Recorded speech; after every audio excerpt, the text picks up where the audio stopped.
The attorney's hands trembled as he broke the wax seal. It was June 17th, 1854, and the parlor at Belmont Manor in Natchez, Mississippi, had never been so silent. 15 people sat in that room watching James Whitfield unfold a document that would ignite a scandal so explosive. It would make headlines from New Orleans to New York and force a court case that would drag on for 7 brutal years. Margaret Thornton sat in the center chair draped in black mourning silk, her face a mask of composed grief. She'd buried her husband of 23 years just 3 days earlier. Around her sat their 4 children, her brother-in-law, her sister, 2 family attorneys, and several prominent witnesses from Natchez society, all there to ensure the proper transfer of one of Mississippi's largest cotton fortunes. What none of them knew was that in approximately 4 minutes, Margaret Thornton's entire world would collapse. Because the man they'd just buried, plantation master Robert James Thornton, had done something that no one in that room could have imagined, something that would violate every social code of the antebellum South, something that would force them all to confront truths they'd spent lifetimes pretending didn't exist. But before we continue with what happened in that parlor, and why Robert Thornton's final act would tear apart everything his family believed about their lives, make sure you're following the sealed room, because we bring you the true stories that history tried to bury, the scandals that powerful families wanted forgotten, and the human dramas hidden beneath the surface of America's past. Drop a comment and tell us what you think drives a man to destroy his own legacy. Is it guilt, love, revenge, or something more complicated than any of those words can capture? Attorney Whitfield cleared his throat. Ladies and gentlemen, I must warn you that the contents of this testament are highly irregular. Mr. Thornton insisted I read every word exactly as written without omission or summary. Margaret's sister, Caroline whispered. Just get on with it. James, we've had enough drama. They had no idea. Whitfield began reading the standard opening. The declarations of sound mind, the revocations of previous wills. Margaret's posture relaxed slightly. Her oldest son, Robert Jr., aged 22, leaned back in his chair, already mentally calculating what he'd do with Belmont's 3,000 acres. Her daughters, Elizabeth and Anne, both unmarried and in their 20s, exchanged glances that spoke of relief. Their future was secure, their marriage prospects safe. Then Whitfield reached the first bequest, and his voice changed, became strained. To my wife, Margaret Elizabeth Thornton, I leave the sum of $1 to be paid within 30 days of my death. The room froze. Margaret's face went white. There must be some mistake. Mrs. Thornton, please let me continue. $1. James, check the document again. Robert wouldn't. To my sons, Robert James Thornton Jr. and William Charles Thornton, I leave the sum of $1 each to be paid within 30 days of my death. Whitfield's voice was barely above a whisper now. To my daughters, Elizabeth Margaret Thornton and Anne Caroline Thornton, I leave the sum of $1 each to be paid within 30 days of my death. Robert Jr. surged to his feet. This is insane. Father had over $400,000 in assets. The plantation alone is worth— Please sit down, Mr. Thornton. Whitfield wasn't looking at any of them now. His eyes were fixed on the paper, and his hand holding it had begun to shake visibly. I must read the primary bequest. The silence in that room was the kind that comes just before a storm breaks, the kind where you can hear your own heartbeat pounding in your ears, the kind where every person present knows with absolute certainty that their life is about to change forever. To Eliza Marie, Whitfield read, his voice cracking on the name, a woman of approximately 32 years of age, currently held as property at Belmont Manor. I hereby grant immediate and unconditional freedom. Furthermore, I grant to the aforementioned Eliza Marie the entirety of Belmont Plantation, including all 3,100 acres of land, all buildings, all equipment, all livestock, and all crop yields current and future. Someone gasped. Margaret made a sound like she'd been struck in the chest, but Whitfield wasn't finished. I further grant to Eliza Marie my full ownership stake in Thornton Cotton Factoring Company, my shares in the Natchez Railroad Company, my property holdings in Natchez City proper, including the house at 42 Pearl Street, all bank deposits, all bonds, all securities, all personal property of every kind and description, and all currency in any form. Margaret stood up so fast her chair toppled backward. No, this is forgery. This is James. You wrote this yourself. You're trying to steal. Mrs. Thornton, I did not write this will. Your husband came to my office 6 weeks before his death and dictated it to me personally. I advised strongly against these provisions. He was adamant. 6 weeks? Margaret's voice rose to a shriek. 6 weeks he sat in this house, ate at my table, let me plan his future, and he'd already written me out of everything.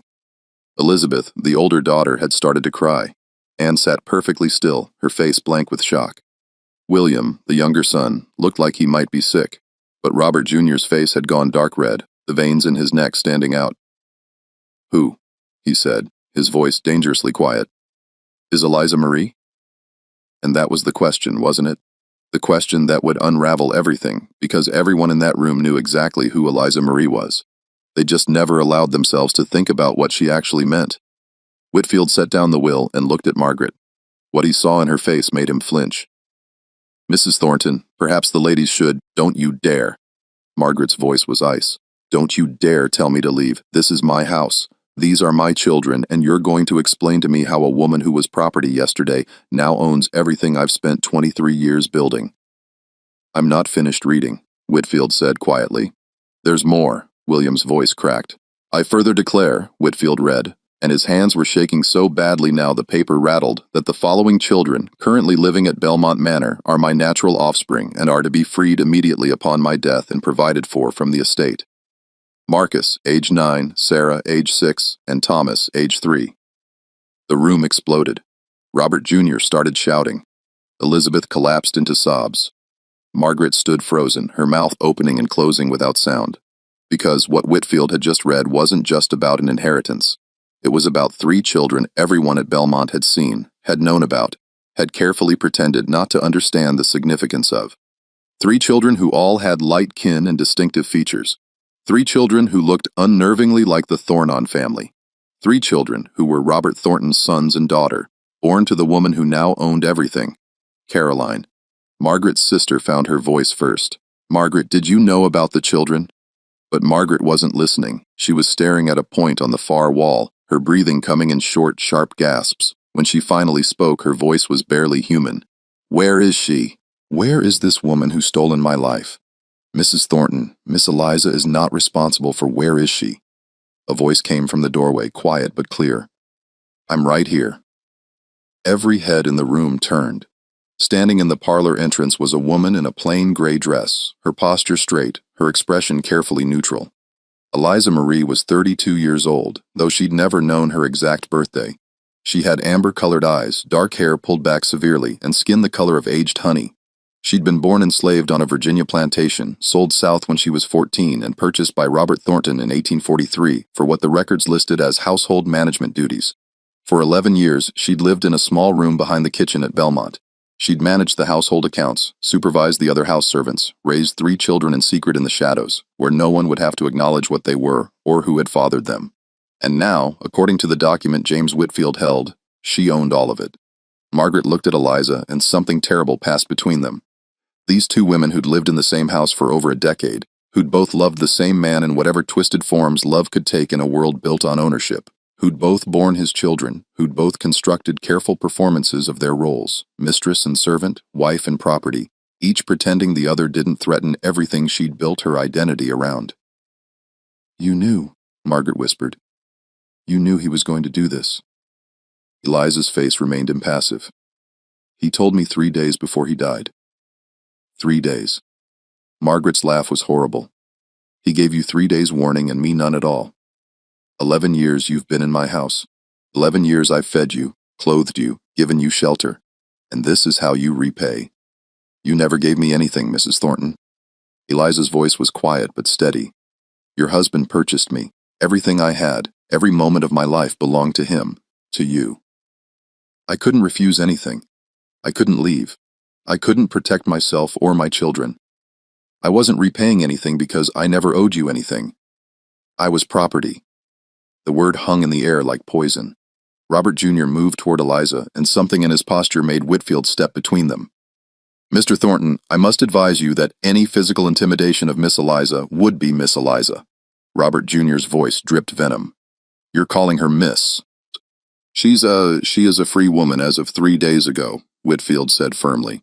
Per the legal terms of your father's death and the activation of this will, Miss Eliza is no longer enslaved.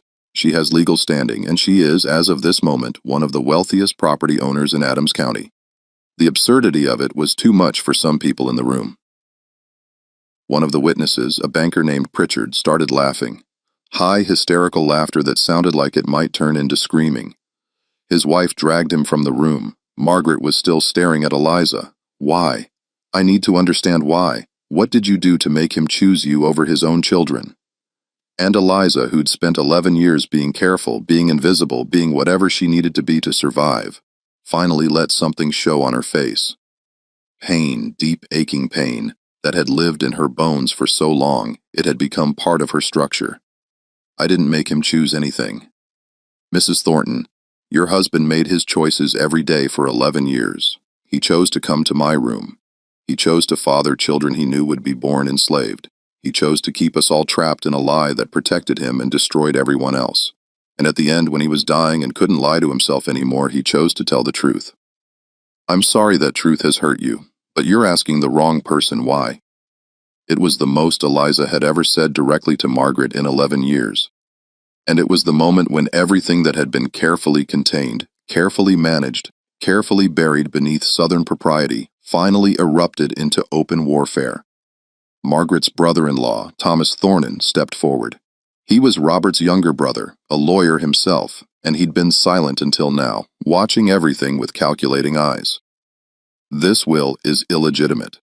It was extracted under duress from a dying man. It violates every principle of natural law and Christian morality. It will not stand in any court in Mississippi. The will was properly executed. Whitfield said Mr. Thornton was of sound mind. He had every legal right to dispose of his property as She can't own property. Thomas's voice cut through the room like a knife. The law is clear. A Negro, even a freed Negro, has severely limited property rights in Mississippi.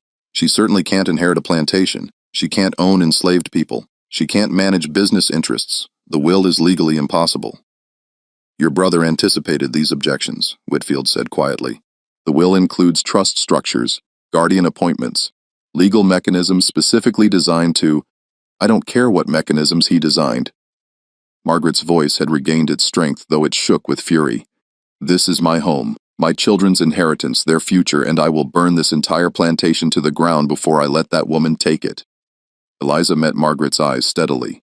Then burn it, but it will still be mine when the ashes cool.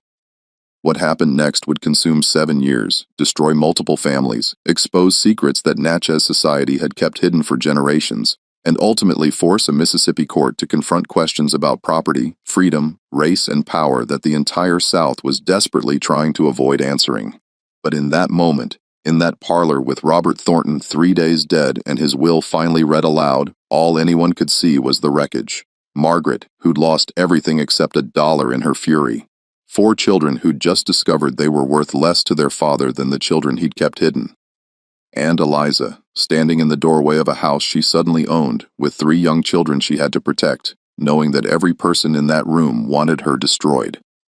The battle for Belmont Manor was about to begin, and before it was over, it would reveal truths about the antebellum South that history books would spend the next century and a half trying to forget. The hours after the will reading would later be described by household servants as the closest thing to war they'd witnessed without actual gunfire. Margaret Thornton didn't leave. Legally, she couldn't be forced to. The will granted Eliza ownership, but Margaret still had rights as the widow, even if Robert had tried to minimize them. So she stayed, and she made sure everyone knew she was staying. That first night, Margaret gathered her children in the master bedroom, the bedroom she'd shared with Robert for 23 years, and made them swear an oath. Elizabeth would later testify in court about what her mother said. We will fight this abomination with every legal weapon we possess. We will expose that woman for what she is. We will prove your father was manipulated, poisoned against his own blood, and we will take back what's rightfully ours, even if it takes the rest of our lives. But while Margaret was rallying her children upstairs, something else was happening in that small room behind the kitchen where Eliza had lived for 11 years. Eliza sat on the edge of her narrow bed, her 3 children pressed against her. Marcus, at 9, was old enough to understand some of what had happened. Sarah, 6, kept asking why the white lady was screaming. Thomas, just 3, had fallen asleep in his mother's lap, exhausted by the day's chaos. "Mama," Marcus whispered, "are we really free?" Eliza stroked his hair that was softer than hers, lighter brown with reddish tints in the lamplight. Hair that came from his father. "The paper says we're free, but what does that mean?" And how could Eliza explain to a 9-year-old that freedom was more complicated than a legal document? That they were free in writing but trapped in a world that would never accept that freedom? That his father's final act of conscience had painted a target on all their backs? She couldn't. So instead she said, "It means we're going to fight to stay together no matter what happens." What had happened between Robert Thornton and Eliza Marie was the story everyone in Natchez had whispered about for years, but never spoke aloud in daylight. And now, with the will made public, the whispers were about to become shouts. Robert Thornton had purchased Eliza in 1843 at a private sale in Natchez. The seller was a Virginia planter liquidating assets, and Eliza was listed as household trained, literate, excellent with figures. That literacy alone made her valuable and dangerous. Enslaved people who could read were watched carefully, restricted, often punished for the skill. But Eliza had been taught by a previous owner's wife, who believed Christian duty required education, and the skill couldn't be unlearned. Robert paid $2,000 for her, nearly double the standard price. His wife Margaret had been furious about the extravagance. "Why do we need another house servant? We have 6 already and $2,000. Robert, we could have bought 3 field hands for that price." Robert's answer recorded in Margaret's diary from 1843. "She can manage the household accounts. You're always saying you need help with the books." It was true. Margaret did need help. She'd never been good with numbers, had never really wanted to be. Running a plantation the size of Belmont involved tracking hundreds of expenditures, recording crop yields, managing inventories. It was tedious work she was happy to delegate. So Eliza took over the books, and she was brilliant at it. Within 6 months, she'd reorganized Belmont's entire accounting system, caught errors that had been costing them thousands, streamlined the supply ordering. Robert started consulting her on business decisions, asking her opinion on whether to invest in railroad stock, discussing cotton futures prices. Margaret noticed, of course, but she told herself it was fine. It was just business. Eliza was property, a tool Robert used to manage affairs Margaret didn't want to deal with anyway. It meant nothing. Then, in early 1845, Eliza became pregnant. The plantation midwife, an elderly enslaved woman named Aunt Bessie, would later testify that she knew immediately who the father was. That child came out with Mr. Robert's nose plain as day. She said, "Wasn't no question." And Miss Margaret, she knew too. She just looked at that baby when he was born, looked at Miss Eliza, then walked out the room and didn't say one word. Marcus was born in June 1845. Margaret didn't acknowledge his existence for the first 3 months of his life. She simply acted as if he didn't exist, as if Eliza hadn't given birth, as if nothing had changed. It was a performance of willful blindness, so complete that even the other servants found it unsettling. But Robert acknowledged Marcus. Not publicly, he couldn't, not without destroying his social standing, but privately, in small ways that everyone noticed and no one mentioned. He had new quarters built for Eliza, slightly larger, with better windows. He made sure Marcus was never assigned field work, kept close to the main house. He brought books to Eliza's room, children's primers, readers, mathematics texts. He was teaching his enslaved son to read, teaching him the same way he taught Robert Jr. by 1848. Sarah was born 2 years later in 1850, Thomas, 3 children in 6 years, all bearing unmistakable Thornton features. And through it all, Margaret maintained her fiction. She never acknowledged the children as Robert's, never spoke to Eliza about them, never confronted her husband. Years later, in a letter to her sister Caroline written during the court battle, Margaret finally explained her silence. "What was I supposed to do? Leave him and go where? Live on what? My father's estate was entailed to my brothers. I had 4 children to protect. If I made a scandal, accused Robert publicly, I would have been the one society punished, not him. Men have their indiscretions.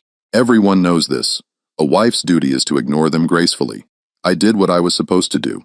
I maintained the household. I raised our legitimate children. I performed my role perfectly, and this is how I'm rewarded." But there was another layer to Margaret's silence, one she never quite admitted even to herself. Robert had stopped coming to her bed in 1844. Their youngest daughter, Anne, had been born in 1841, and after that, nothing. For 13 years, Margaret and Robert lived as married strangers. They attended social functions together. They discussed household management. They presented the perfect image of a successful planter family. But there was no intimacy, no connection, no private life together at all, because Robert was spending his private life with Eliza. And that was what made the will so devastating. It wasn't just about money or property. It was about a husband who'd chosen someone else and had chosen her so completely that he'd given her everything Margaret had believed was hers by right. The legal challenge began within days of the will reading. Thomas Thornton, Robert's brother and a respected attorney in Natchez, took charge of the case. He filed a petition in Adams County Chancery Court arguing that the will was invalid on multiple grounds. First, he claimed Robert had been mentally incompetent when he dictated it. Robert had been sick in his final months with what the doctors called consumption of the lungs, probably tuberculosis. Thomas argued the illness had affected his reasoning. Second, he claimed undue influence. Eliza had been in a position of intimate access to Robert. She'd manipulated him, seduced him, controlled him. A dying man in her TCR couldn't make rational decisions. Third, and most importantly, he argued the will violated Mississippi law.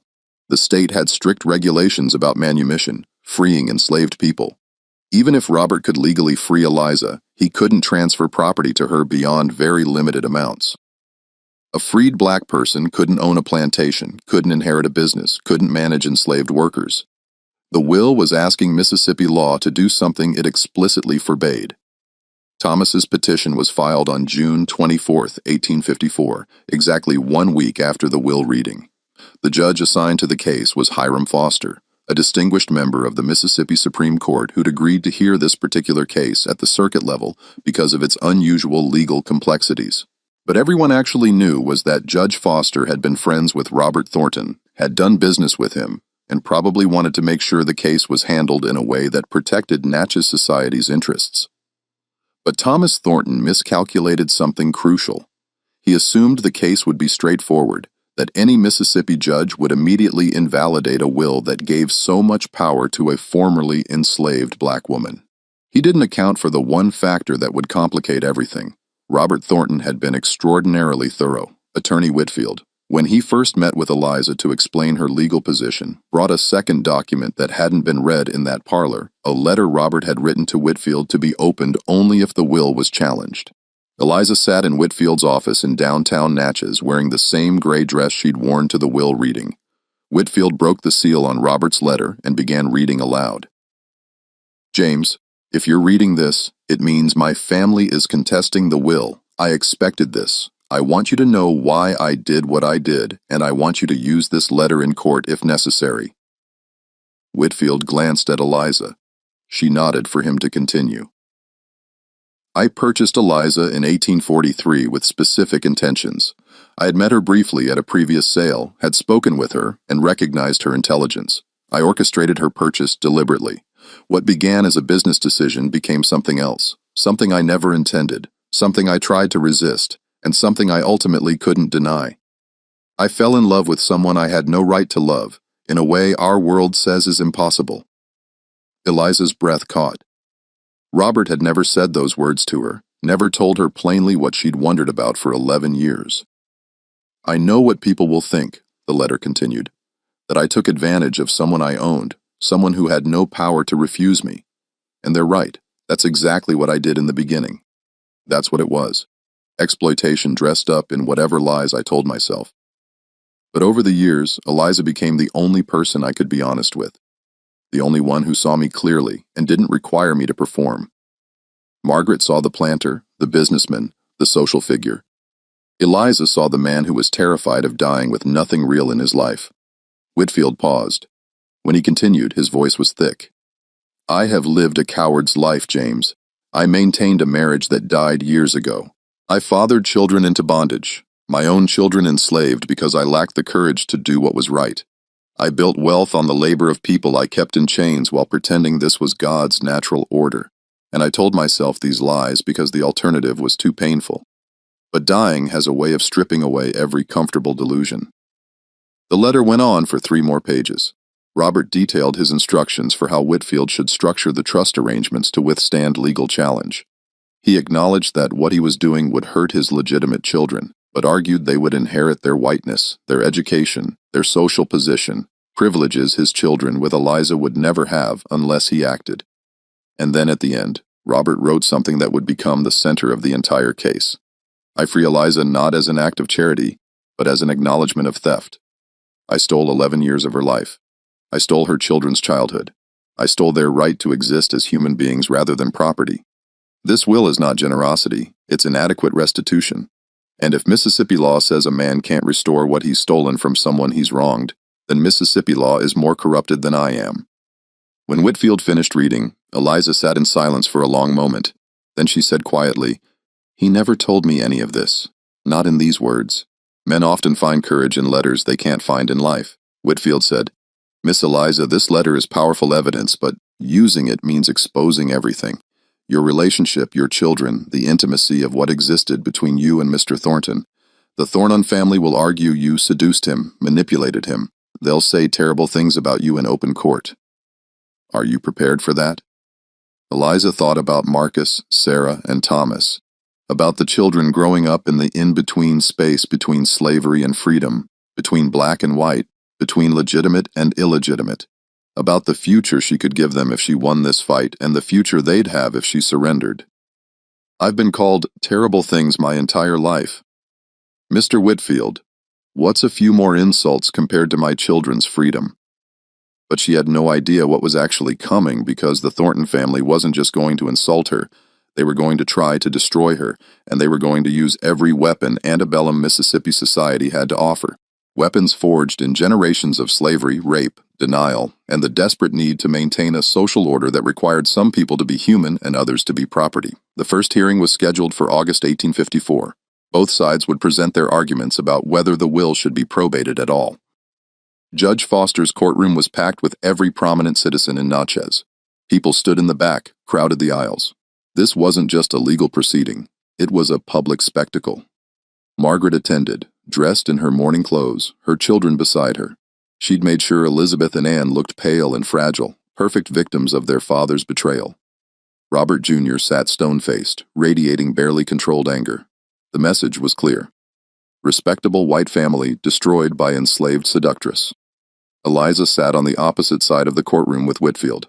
She'd worn her plainest dress, no jewelry, hair pulled back severely. She'd been advised to look humble, non-threatening, to perform deference, even while fighting for millions of dollars. The performance required of both women in that courtroom said everything about the roles they were trapped in. Margaret had to perform wounded dignity. Eliza had to perform grateful humility. Both performances were lies, and everyone watching knew it. Thomas Thornton opened with a speech that would be reported in newspapers across the South.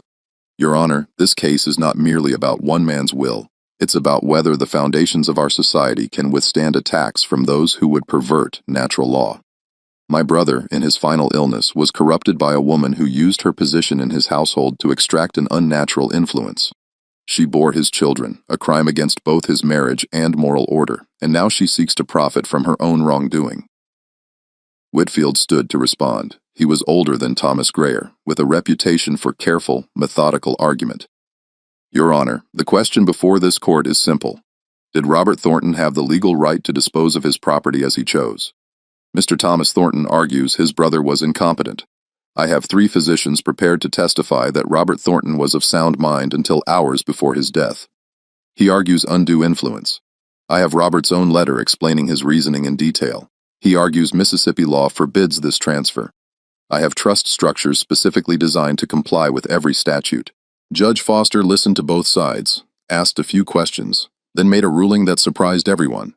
This case raises complex legal questions that cannot be resolved in a preliminary hearing. I'm ordering full probate proceedings. Both sides will have the opportunity to present witnesses, evidence, and expert testimony. We will examine Mr. Thornton's mental state, the validity of his relationship with Miss Eliza, the legitimacy of the trust structures, and whether Mississippi law permits what this will attempt to do. He banged his gavel. Court will reconvene in October for full proceedings. It was a victory for Eliza of sorts.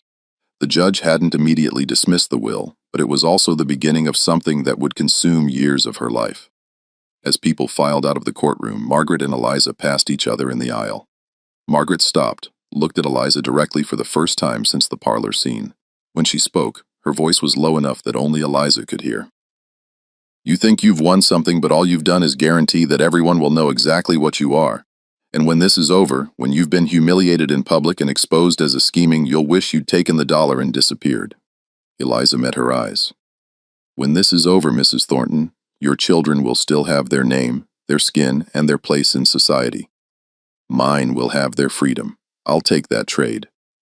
They would never speak directly again. But the battle between them was just beginning. Between August and October 1854, Natchez society divided into camps with the precision of a military deployment. On one side stood the Thornton family and their allies, old money families who saw the will as an existential threat to everything they'd built their world upon. On the other side stood a much smaller, much quieter group, a handful of abolition-sympathetic merchants, several Quaker families, and a few people who simply believed a man should be able to dispose of his property as he wished, regardless of who benefited. But most people fell into a third category, those who watched with horrified fascination, unable to look away from a scandal that forced them to confront questions they'd spent lifetimes avoiding. Because Robert Thornton's will hadn't just exposed one family's secrets, it had ripped open a wound that ran through every plantation, every fine house, every respectable family in the South. The unspoken arrangements, the children who existed in legal limbo, the women who occupied spaces between property and person, between servant and something else entirely. Eliza discovered just how deep that wound ran when she tried to buy supplies in Natchez. She'd gone to Henderson's General Store, a place where Belmont had held accounts for 20 years. She needed fabric, lamp oil, basic household goods. She handed her list to Thomas Henderson, who'd always been polite when she'd come in with orders from Margaret. Henderson looked at the list, then at Eliza, then back at the list. I'm sorry, but I can't extend credit to you. The Belmont account is closed. Mrs. Margaret Thornton closed it last week. He wouldn't meet her eyes. And even if it weren't Miss Eliza, I can't do business with you. I'm sorry, I truly am, but my other customers have made it clear they won't shop here if I serve you. Eliza felt the stares of the other people in the store, all white, all watching to see what she'd do. I can pay cash. It's not about payment. It's about Henderson trailed off, looking miserable. My family's reputation. I have daughters to marry off. I can't be seen as supporting what you're doing, what she was doing, as if she'd engineered this, as if she'd written the will herself. Eliza left without the supplies. She tried 2 more stores. Same result. Word had spread with the efficiency of a plague. Anyone who helped Eliza would be socially destroyed. The white establishment of Natchez had closed ranks. That evening, a delegation of 3 women appeared at Belmont, not the main house. They wouldn't go there. They came to the kitchen house where Eliza was supervising dinner preparation. These were women of color, free women who'd built lives in Natchez's small free black community. Joanna Price, the oldest, spoke first. Miss Eliza, we heard what happened in town today. We wanted you to know we have a network. Merchants who will deal with us quietly. Suppliers who will deliver to the back door after dark. You're not alone in this. Eliza felt something crack in her chest. For weeks, she'd been so focused on the legal battle that she hadn't let herself feel how isolated she'd become. Why would you help me? You don't know me. We know what you are, Joanna said quietly. You're a woman who got free through circumstances most of us can't imagine, and now you're fighting to stay free while every white person in Natchez tries to push you back into bondage. If you lose this fight, it's not just you who loses, it's every one of us. Because what you're proving is that we can't be trusted with freedom, that we can't manage property, that we're not fully human. So yes, we're going to help you because your battle is our battle. It was the first moment Eliza had allowed herself to understand what she actually represented. Not just one woman fighting for an inheritance, but a test case for whether someone like her could exist as a free property owner in Mississippi. And if she failed, it would justify every law that restricted free black people's rights, every argument that they couldn't handle freedom, every rationale for keeping slavery intact. The weight of it was crushing. The full trial began on October 15, 1854. Judge Foster's courtroom was even more packed than it had been in August. Thomas Thornton had assembled an impressive legal team, 3 attorneys, all from prominent families. They'd spent months preparing, interviewing every person who'd ever worked at Belmont, building their case. Their strategy was brilliantly cruel. They weren't just attacking the will. They were attacking Eliza herself, destroying her character so thoroughly that no judge could possibly rule in her favor. The first witness they called was Margaret Thornton. Margaret took the stand wearing black silk, looking every inch the grieving widow. Thomas Thornton, conducting the examination himself, began gently. "Mrs. Thornton, how long were you married to Robert?" 23 years. Her voice trembled perfectly. "And in that time, did you manage his household faithfully?" "I did everything a wife should do. I bore him 4 children. I maintained his home. I supported his business endeavors. I honored my marriage vows, even when—" She stopped, dabbed her eyes with a handkerchief. "Even when, what?" "Mrs. Thornton, even when I discovered he'd betrayed those vows with her." Margaret's finger pointed directly at Eliza. Whitfield stood. "Objection. This testimony is prejudicial and irrelevant to overruled." Judge Foster said the witness may continue. Margaret's testimony was devastating because it was largely true. She described discovering Robert's relationship with Eliza in 1845 after Marcus was born. She described confronting Robert, who'd admitted the affair but refused to send Eliza away. She described years of humiliation watching her husband's mistress live in her house, raise his illegitimate children under her own roof. "Did you ever consider leaving your husband?" Thomas asked. "Where would I go? A woman can't simply leave her marriage because she's unhappy. I had children to think of, a reputation to protect. I did what any Christian woman would do. I forgave him. I prayed for him. I hoped he would see reason and end the relationship. Instead, he continued it for 13 years, and then he died and left me with nothing." She broke down crying. It was a masterful performance, and it was working. Eliza could see it in the faces of the jury. 12 white men, all property owners, many of them married. They looked at Margaret with sympathy. They looked at Eliza with disgust. When Whitfield cross-examined, he was gentle but firm. "Mrs. Thornton, you testified that you confronted your husband in 1845. What exactly did he say?" "He said it was none of my concern." Those were his words. "None of your concern." Margaret hesitated. He said his relationship with Eliza was his private business. Did he ever promise to end the relationship?" "No." "Did he ever apologize for it?" Clears throat. "No." "In fact, didn't he tell you explicitly that he would continue the relationship and you would have to accept it?" Margaret's face hardened. "Yes, and you did accept it, didn't you? For 13 years you accepted it. You remained in the marriage. You continued to benefit from the plantation's income. You attended social functions with your husband. To the outside world, you maintained the fiction that everything was fine. I had no choice. You had the same choices Eliza had," Whitfield said quietly. "The difference is you could have left. She couldn't. You chose to stay because the benefits outweighed the humiliation. Eliza stayed because she was property." Objection. Thomas was on his feet. Counsel is badgering the witness. Sustained. "Mr. Whitfield, move on." But the point had been made. Margaret had stayed in a marriage she knew was broken because divorce would have destroyed her socially and financially. She chosen respectability over dignity. That didn't make her the villain. It made her a victim of the same system that enslaved Eliza.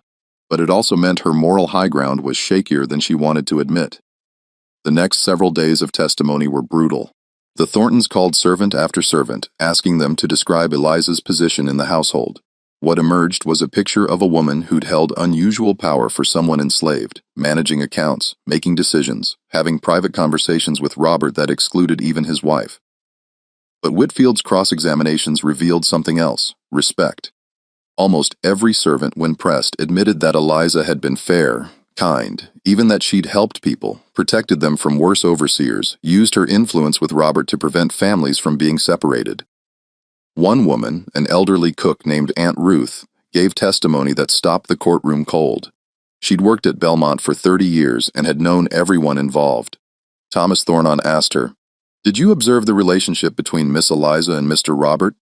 "I saw what there was to see. Did it seem to you that she had manipulated him, controlled him?" Aunt Ruth looked at Thomas Thornton with eyes that had seen too much of life to be intimidated by a white lawyer.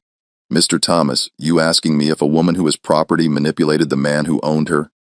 That don't even make sense. How's someone with no power supposed to manipulate someone with all the power? She bore his children, used them to... She bore his children because he came to her room and she couldn't say no. That ain't manipulation. That's what happens when one person owns another person. Your brother wasn't manipulated. He just finally admitted what he'd been doing. Thomas tried to recover, but she must have used those children to extract sympathy too. Those children looked just like your brother, Mr. Thomas. Everyone could see it. Everyone knew. The only person pretending not to know was Miss Margaret. And even she knew. She just couldn't say it out loud because saying it would mean admitting her husband preferred someone else. The problem wasn't that Miss Eliza manipulated anyone. The problem is that Mr. Robert told the truth about something everyone wanted kept secret. It was the most honest testimony the court had heard, and Thomas Thornton quickly dismissed the witness, realizing she was doing more harm than good to his case. But the Thornton had one more weapon, and it was the most devastating one of all. They called Dr. Samuel Morrison, the physician who treated Robert in his final months. Morrison was elderly, distinguished, and highly respected in Natchez. His testimony was crucial because it addressed Robert's mental state. "Dr. Morrison," Thomas began, "you treated my brother during his final illness. What was his condition?" Mr. Thornton suffered from consumption of the lungs. The disease had progressed significantly by early 1854. He experienced fever, night sweats, severe coughing, and increasing weakness. Did this illness affect his mental capacity? Morrison hesitated. Consumption can affect the mind, particularly in its advanced stages.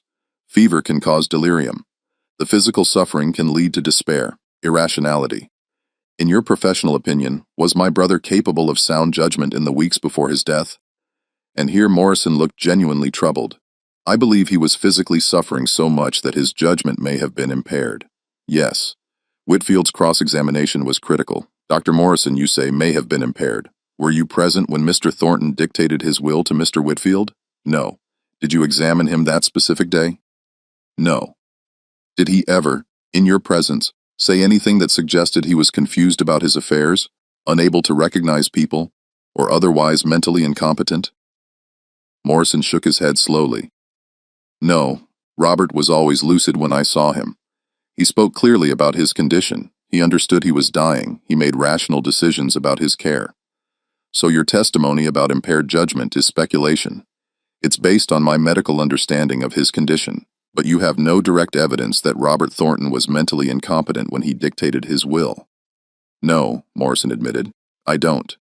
The testimony went back and forth for days, witnesses for both sides, character assassinations and defenses, financial experts arguing about whether the trust structures were legal. Every intimate detail of Robert and Eliza's relationship dragged into public view.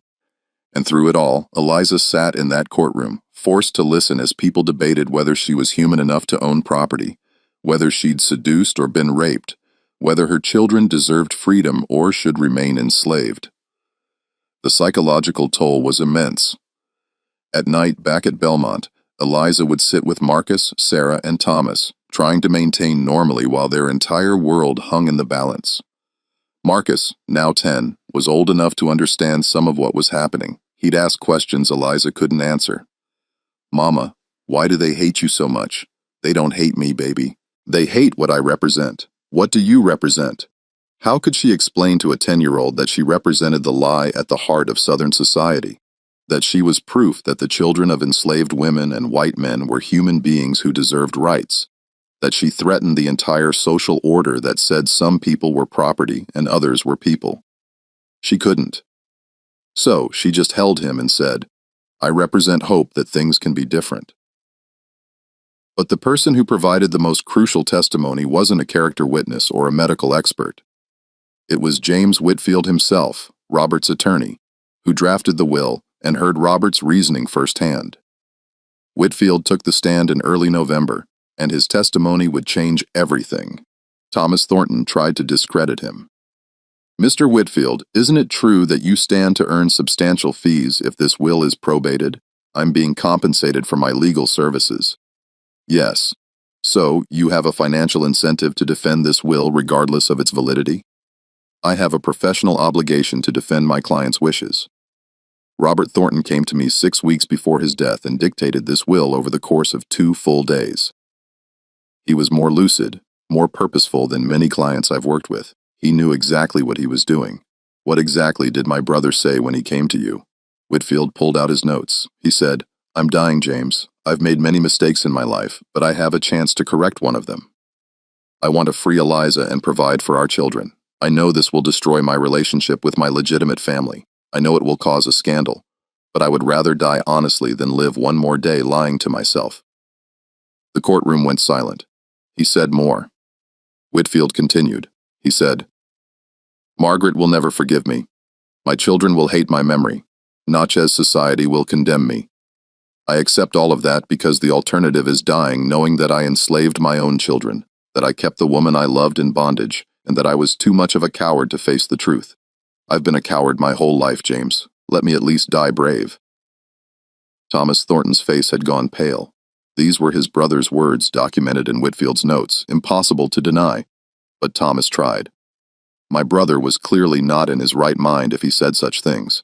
The Robert Thornton I knew would never, the Robert Thornton you knew," Whitfield interrupted, "was the performance he gave for Natchez society. The Robert Thornton who dictated this will was the man beneath that performance, and he was exhausted from maintaining the lie. It was the turning point of the trial. Whitfield's testimony, backed by detailed notes and the letter Robert had written, made it impossible to dismiss the will as the product of a confused mind. Robert had known exactly what he was doing. He'd understood the consequences, and he'd done it anyway." Judge Foster called for a recess after Whitfield's testimony. When court reconvened a week later, he looked weary. This case had taken its toll on everyone involved. The final arguments took an entire day. Thomas Thornton argued passionately that the will violated Mississippi law, public policy, and moral order. Whitfield argued that Robert Thornton had every legal right to dispose of his property as he chose, and that the trust structures complied with all relevant statutes. Then Judge Foster asked the question that cut to the heart of everything. "Mr. Whitfield, are you truly arguing that Mississippi law should permit a Negro woman to own a plantation with enslaved workers, to control business interests, to exercise the kind of economic power that has always been reserved for white men?" And Whitfield, in what would become his most famous legal argument, responded, "Your Honor, I'm arguing that Mississippi law already permits free people of color to own property. The legislature has restricted those rights, yes, but not eliminated them. More importantly, I'm arguing that if a white man of property has the legal right to manumit enslaved people he owns and provide for them, then Robert Thornton has exercised that right. The fact that he chose to provide generously rather than minimally doesn't make his actions illegal. It just makes them unusual. But surely the magnitude of this bequest is beyond what the law contemplated. With respect, Your Honor, the law doesn't specify how much a freed person can inherit. It simply restricts their rights once they've inherited. Miss Eliza, if she receives this property, will still face all the legal restrictions that free people of color face in Mississippi. She won't be able to vote, testify in court against whites, or exercise many other rights. But owning property, the law permits that.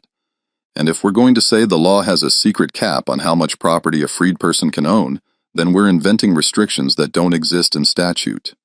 Judge Foster sat back in his chair. Everyone in the courtroom knew what he was thinking. This wasn't just a legal decision, it was a social one, rule for Eliza, and he'd be saying that Mississippi law permitted a formerly enslaved black woman to become one of the wealthiest people in the state. Rule against her, and he'd have to invent legal reasoning that didn't quite exist in the statutes. "I'll issue my ruling in 30 days, he said finally. And then everyone waited. Those 30 days felt like 30 years at Belmont. An uneasy truce had settled over the plantation. Margaret remained in the main house, occupying the east wing. Eliza stayed in her quarters behind the kitchen, though legally she now had the right to occupy any part of the property. Neither woman crossed into the other's space. They existed in parallel universes within the same walls, each pretending the other didn't exist. But the enslaved people at Belmont existed in a strange limbo that was even more unsettling. They didn't know who owned them anymore. Was it Margaret as the widow? Was it Eliza according to the contested will? Or were they about to be sold to settle debts if the whole estate collapsed under the weight of legal fees? A man named Samuel, who'd worked the fields at Belmont for 15 years, later described the psychological torment. "We didn't know if we should pray for Miss Eliza to win or lose. If she won, we'd be owned by a woman who'd been enslaved herself just months before. If she lost, we'd probably be sold off to pay the lawyers. Either way, our lives weren't our own. But at least Miss Eliza knew what it felt like. That counted for something." In Natchez, the case had consumed every conversation. Dinner parties debated the legal arguments. Church groups discussed the moral implications. The local newspaper ran daily updates. People placed bets on the outcome. The case had stopped being about one family and become about the entire social structure of the South, and beneath all the public debate ran a current of fear. Because if Eliza won, what did that mean for every other white man who'd fathered children with enslaved women? Could they follow Robert Thornton's example? Would there be a wave of deathbed confessions, wills that legitimized hidden families, legal transfers that upended the racial hierarchy? The establishment had to stop this, not just for the Thornton family, but for everyone with secrets to protect. On December 12, 1854, Judge Foster issued his ruling. The courtroom was packed beyond capacity. People stood in the hallways, crowded around the windows, desperate to hear the verdict that would define Mississippi law for years to come. Judge Foster looked exhausted. He'd aged visibly in the month since the trial began. When he spoke, his voice carried the weight of a man who knew his decision would satisfy no one. I have spent these 30 days in careful consideration of the law, the evidence, and the principles at stake in this case. What I'm about to say will disappoint both parties, but it represents my best understanding of justice within the constraints of Mississippi law. Eliza felt her heart hammering. Beside her, Whitfield sat perfectly still. First, regarding Mr. Robert Thornton's mental capacity, I find that the evidence overwhelmingly supports the conclusion that Mr. Thornton was of sound mind when he dictated his will. Dr. Morrison's testimony about potential impairment was speculative. Mr. Whitfield's detailed notes demonstrate a man who understood his actions and their consequences. This will was not the product of delirium or diminished capacity. Margaret made a small sound of distress. Her attorney gripped her arm. Second, regarding undue influence. I find no evidence that Miss Eliza coerced or manipulated Mr. Thornton. The relationship between them, while morally troubling to many, does not constitute legal undue influence. Mr. Thornton made his choices freely, as evidenced by his letter and testimony from multiple witnesses. Thomas Thornton's face darkened. He could see where this was heading. However, Judge Foster continued, and that single word made everyone in the courtroom tense. I must address the fundamental legal question. Can Mississippi law permit what this will attempt to do? He paused, looking directly at Eliza. Miss Eliza, under the terms of this will, would become one of the largest property owners in Adams County. She would control enslaved workers, she would manage business interests, she would exercise economic power that has traditionally been reserved for white male citizens. The question is not whether Mr. Thornton had the right to free you. He did. The question is whether he had the right to transfer this magnitude of property to a freed person of color. And on this point, I find that Mississippi law is ambiguous. The statutes restrict the rights of free people of color, but they do not explicitly forbid property ownership or inheritance. Whitfield leaned forward. This was better than he'd hoped. Therefore, I am ruling that Robert Thornton's will is valid and should be probated with modifications. The courtroom erupted. Judge Foster's gavel cracked like gunfire. Order. I will have order. When the room quieted, he continued, Miss Eliza shall receive her freedom as stipulated in the will. She shall receive custody of her 3 children, Marcus, Sarah, and Thomas, who shall also be freed. These provisions are unambiguous and legal. Eliza felt tears running down her face. Her children, they were free. Whatever else happened that was permanent, however, Foster said, and his voice grew heavier. I cannot allow the transfer of the entire estate as written. Such a transfer would violate the spirit of Mississippi law regarding property ownership by freed people of color, even if it doesn't violate the letter. Therefore, I am ordering the following distribution. He read from his written ruling. Miss Eliza shall receive Belmont Plantation's North Tract, approximately 800 acres, along with the buildings thereon. She shall receive $50,000 in liquid assets to be held in trust and administered by a white guardian appointed by this court. She shall receive her personal effects and those of her children. $50,000 was substantial. 800 acres was a fortune, but it was a fraction of what Robert's will had specified. The remainder of the estate, the South Tract of Belmont, the Natchez properties, the business interests, and additional liquid assets shall be divided among Robert Thornton's legitimate heirs, his widow Margaret, and their 4 children, in proportions determined by standard inheritance law. Margaret gasped. It wasn't everything, but it was something. Her children would have inheritances. She would have property. Furthermore, Judge Foster continued, I am ordering that the enslaved workers at Belmont be divided between the 2 estates. Miss Eliza shall not own enslaved people. The court finds this morally unconscionable given her recent status. Those workers shall be transferred to the Thornton family estate or sold with proceeds divided appropriately. Eliza felt the decision like a physical blow. She'd won her freedom and her children's freedom, but the people she'd lived beside for 11 years would remain enslaved. She'd fought so hard, and still the fundamental injustice continued. This ruling, Foster concluded, attempts to honor Robert Thornton's intentions while respecting the legal and social realities of Mississippi. Both parties have 30 days to appeal to the state Supreme Court if they choose. He clears throat, banged his gavel. This court is adjourned. The courtroom exploded into chaos. Reporters rushed out to file stories. Spectators argued loudly about whether the ruling was just. Margaret's family surrounded her, debating whether to appeal, and Eliza sat very still, trying to understand what she'd just won and lost simultaneously. Whitfield turned to her. "Miss Eliza, this is a victory.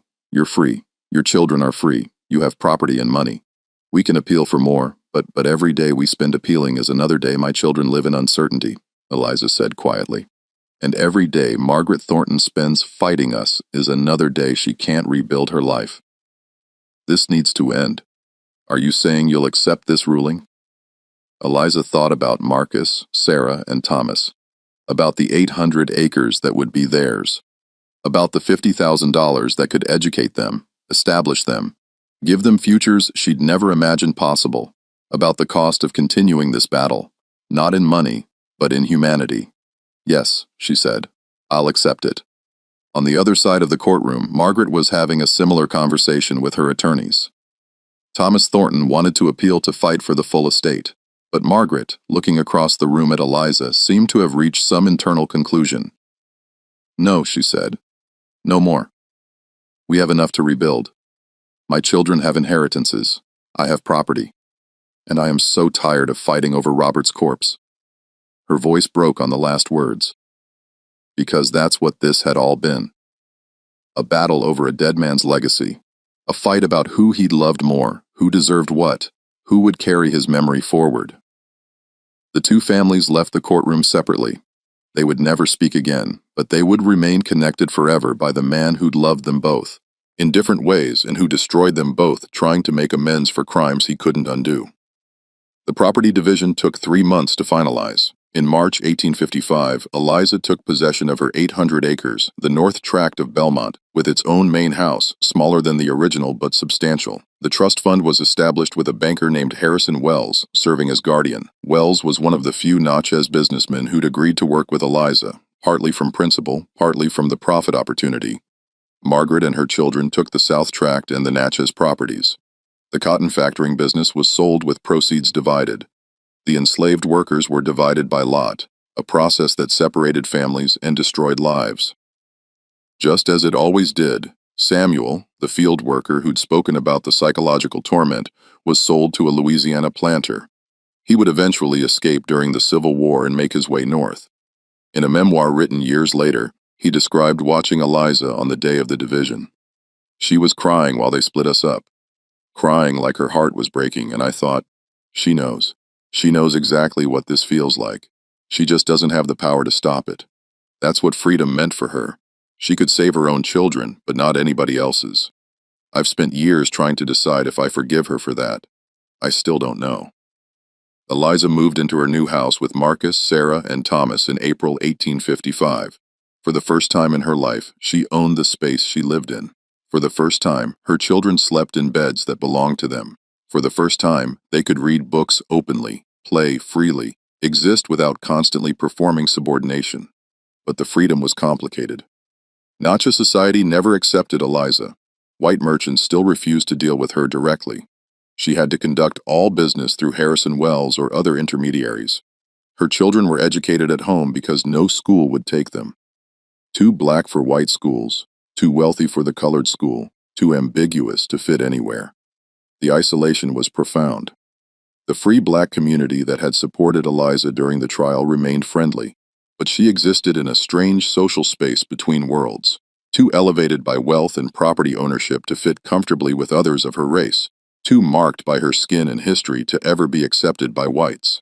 Marcus, as he grew older, became increasingly bitter about this isolation. On his 16th birthday in 1861, he asked his mother why they didn't leave Mississippi, go north where their money could buy them genuine freedom. Eliza looked at the land she'd fought so hard to claim. "Your father gave us this. It's yours. If we leave, we're saying they won, that we don't deserve to be here, don't belong here. I won't give them that satisfaction, but history would make the decision for her. The Civil War began 3 months later. Mississippi succeeded. Belmont Plantation, both North and South tracts, struggled as the economy collapsed.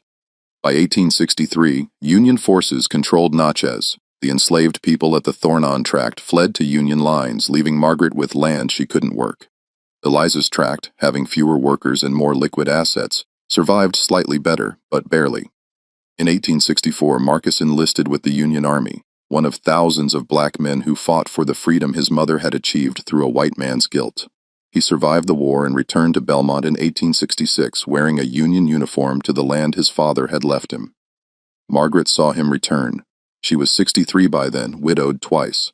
She'd remarried briefly in 1860, but her second husband had died at Vicksburg. She watched Marcus ride up the road in his blue uniform, a free black man who'd fought to destroy the world she'd grown up in, and she felt nothing but exhaustion. They passed each other on the road between the North and South tracks one day in 1867. Both were older, weathered by war and loss. Marcus tipped his hat to her, a gesture of respect he didn't owe. Margaret nodded back. They didn't speak. There was nothing left to say. Margaret died in 1871 in the house she'd fought so hard to keep. Her children inherited what remained of the South Tract, but the plantation economy was dead. They sold the property within 5 years and scattered Robert Jr. to Texas, Elizabeth to Charleston, Anne to Mobile, William to New Orleans. None of them ever returned to Natchez. Eliza lived until 1889. She saw her children grow, marry, have children of their own. Marcus became a teacher, educated freed people during Reconstruction. Sarah married a minister and moved to Philadelphia. Thomas studied law in Ohio and became one of the first black attorneys in the North. She died owning the land Robert Thornton had given her, though by then it was worth a fraction of its antebellum value. Her will divided the property among her 3 children and her 7 grandchildren. A black family owning 800 acres in Mississippi, an impossibility before the war, a fragile reality afterward. But here's what the history books don't tell you. Here's the part that makes this story more than just a legal curiosity. After Eliza died, her children found a box in her room. Inside were letters, dozens of them. Letters Robert had written to Eliza over the years, hidden away, never shown to anyone. Letters that revealed a man tortured by the contradictions of his life. A man who loved someone he'd enslaved and couldn't reconcile that impossibility. A man who knew he was committing evil while convincing himself he was being kind. One letter written in 1850 read, "Eliza, I tell myself that what we have is love. That because I care for you, because I value you, because I plan to free you someday, our relationship is different from what other men have with their slaves. But late at night when I'm honest with myself, I know the truth. You can't refuse me. You can't leave. You can't even tell me what you really think without risking punishment. How can anything built on such foundations be love? And yet, I can't stop coming to you. I'm addicted to the fantasy that you want me, even though I know you can't freely want anyone who owns you. I'm a monster pretending to be a man, and the worst part is that I'll keep being a monster because the alternative is admitting what I've done to you, and I'm too much of a coward for that." Another letter from 1853. "I've decided to change my will to give you and our children everything. Margaret will hate me for it. My legitimate children will curse my memory. But I need to believe that one act of honesty can redeem a lifetime of lies.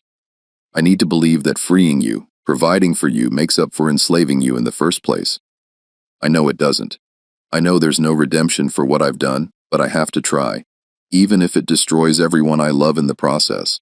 Those letters reveal the truth that the trial never addressed. Robert Thornton's will wasn't an act of love, it was an act of confession, a desperate attempt by a dying man to acknowledge his crimes and pretend that acknowledgement was the same as absolution. He freed Eliza and their children, not because it was right, but because he couldn't face dying with the lie intact. He gave them property not as a gift, but as payment for what he'd stolen, their freedom, their autonomy, their humanity. And in doing so, he forced everyone around him to confront truths they'd spent lifetimes denying. But here's the question that haunts this story. Did it matter? Did Robert Thornton's final act change anything? His legitimate children were emotionally destroyed. His widow spent years fighting over scraps of what she'd thought was hers. Eliza won property but lost the community of enslaved people she'd lived among. The enslaved workers at Belmont were sold and scattered, their families destroyed by the property division and Mississippi law. The ruling in Eliza's case didn't change the fundamental structures of slavery. It didn't prevent other families from keeping their mixed-race children enslaved. It didn't challenge the system that made cases like this possible. If anything, it reinforced it by allowing just enough exception to prove that the system was fair while changing nothing about its fundamental brutality. So, what does this story mean? What are we supposed to learn from a plantation master who left his fortune to a woman he'd enslaved and in doing so destroyed two families in the name of redemption he never really achieved? Maybe the lesson is this. There are some crimes you can't make amends for, some wrongs that can't be righted by good intentions or deathbed confessions. Robert Thornton spent 13 years committing daily violations against Eliza's humanity, against his own children's freedom, against every principle he claimed to believe in. And then he tried to fix it all with a legal document. But you can't unenslave someone. You can't give back the years you stole. You can't undo the trauma of being property, of raising your children as property, of living every day in a situation where your body, your will, your very self belongs to someone else. Freedom given as a gift from an owner isn't the same as freedom claimed as a right. Property inherited through a will isn't the same as property earned through your own labor. And a deathbed confession doesn't absolve a lifetime of choosing comfort over courage. The case of Robert Thornton and Eliza Marie forces us to confront an uncomfortable truth. The antebellum South wasn't just a system of obvious villains and innocent victims. It was a system that corrupted everyone it touched. Masters who convinced themselves they were benevolent, wives who pretended not to see, children raised to accept brutality as normal, and enslaved people forced to survive by whatever means available, even if that meant collaborating with their own oppression. Robert Thornton's will didn't fix that system. It just revealed how completely broken it was. And maybe that's the real legacy of this case. Not that one man tried to do right at the end of his life, but that the system he lived in made doing right impossible. You couldn't be a good person and a slaveholder. You couldn't love someone and own them. You couldn't build a fortune on stolen labor and stolen lives and then pretend a generous inheritance made up for it. Robert Thornton died trying to believe he could. Eliza lived knowing he couldn't. Margaret spent years fighting over the remains of a lie. And their children, all of them, legitimate and illegitimate, white and black, paid the price for trying to exist in a world built on contradictions that couldn't be sustained. The North Tract of Belmont still exists. It's private property now, owned by descendants of Eliza and Robert through Marcus's line. The main house has been restored. It's beautiful, like something out of a plantation fantasy. All white columns and sweeping porches. But if you stand in that house where Eliza once lived, you can still feel the weight of all the impossible choices that were